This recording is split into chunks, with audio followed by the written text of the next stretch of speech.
പിന്നെ ഈ ഒരു സിനിമയുടെ ഭാഗമായിട്ട് ശ്രീനിവാസൻ പറഞ്ഞു ശബരിമല, നമുക്കറിയാം സിനിമയിൽ ഇങ്ങനെ മദ്യപാനം നിർത്താൻ വേണ്ടി ശബരിമലയ്ക്ക് വ്രതം, അത് മലയാളികളുടെ ഒരു പൊതു ശീലമാണല്ലോ. ശബരിമല വ്രതം എടുത്തു കഴിഞ്ഞാൽ പിന്നെ കള്ളു കുടിക്കില്ല എന്ന് പറഞ്ഞ് വീട്ടുകാരൊക്കെ നിർബന്ധിച്ച് ഒരുപാട് പേരെ അങ്ങനെ വ്രതം എടുപ്പിക്കുന്നതൊക്കെ ഉണ്ട്. അപ്പോൾ ഇതിനൊക്കെ ശരിക്കും ശ്രീനിവാസൻ കളിയാക്കിയിട്ടുണ്ട്. അപ്പോൾ അതിൽ ശ്രീനിവാസൻ പറഞ്ഞ ശബരിമലയിൽ പോകുന്ന ഒരു സീനുണ്ട്.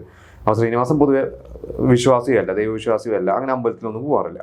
അപ്പോൾ ശ്രീനിവാസൻ പറഞ്ഞു ഞാൻ അവിടെ ചെന്ന് കഴിഞ്ഞപ്പോൾ പോലീസുകാർ, എൻ്റെ കൂടെ ഉണ്ടായിരുന്ന ഒരു പോലീസുകാർ ഷൂട്ടിങ്ങിനെല്ലാം സഹായമൊക്കെ ചെയ്തിട്ട് അദ്ദേഹം പറഞ്ഞു തൊഴാൻ പോകണ്ടേ എന്ന് വെച്ചപ്പോൾ ശ്രീനിവാസൻ പറഞ്ഞു ഞാൻ അങ്ങനെ തൊഴുന്നില്ല. അപ്പോൾ ശ്രീനിവാസൻ അങ്ങനെ ഭക്തി ഇല്ല എന്ന് അദ്ദേഹത്തോട് പറഞ്ഞില്ല. ശ്രീനിവാസൻ പറഞ്ഞു ഞാനിത് ഒരു വെപ്പുതാടിയാണ്, ഞാൻ വ്രതമൊന്നും എടുത്തിട്ട്. അപ്പോൾ വ്രതം എടുക്കുന്ന ആളുകളുടെ ഇടയിൽ ഞാനിങ്ങനെ ഒരു വ്രതമൊന്നും എടുക്കാത്ത ഒരാൾ എന്ന് പറഞ്ഞപ്പോൾ പറഞ്ഞു അയ്യപ്പനെ അതൊക്കെ അറിയാവുന്ന കുഴപ്പമില്ല എന്ന് പറഞ്ഞ് ആ കൂടെ ഉണ്ടായിരുന്ന പോലീസുകാരൻ, അദ്ദേഹവും വ്രതത്തിലേക്കാണ്, താടിയൊക്കെ വളർത്തിയാണ്. അപ്പോൾ അദ്ദേഹം ശ്രീനിവാസൻ നിർബന്ധിച്ചുകൊണ്ട്, ശ്രീനിവാസൻ പറയുന്നത് വ്രതമൊക്കെ എടുത്ത് മണിക്കൂറുകൾ ക്യൂ നിന്ന് കാണുന്ന ആൾക്കാർക്ക് കുറച്ച് സെക്കൻഡ്സ് മാത്രമേ ദർശനത്തിന് സമയം അനുവദിച്ചുള്ളൂ. അവരെ മാറ്റി നിർത്തി വ്രതമൊന്നും എടുക്കാതെ വിശ്വാസമില്ലാത്ത എന്നെ അവിടെ നിർത്തി ഇഷ്ടം പോലെ തൊഴുതോളോ എന്ന് പറഞ്ഞു എന്നൊക്കെ പറഞ്ഞ് തമാശ രൂപേണയൊക്കെ ശ്രീനിവാസൻ പറഞ്ഞിട്ടുണ്ട്.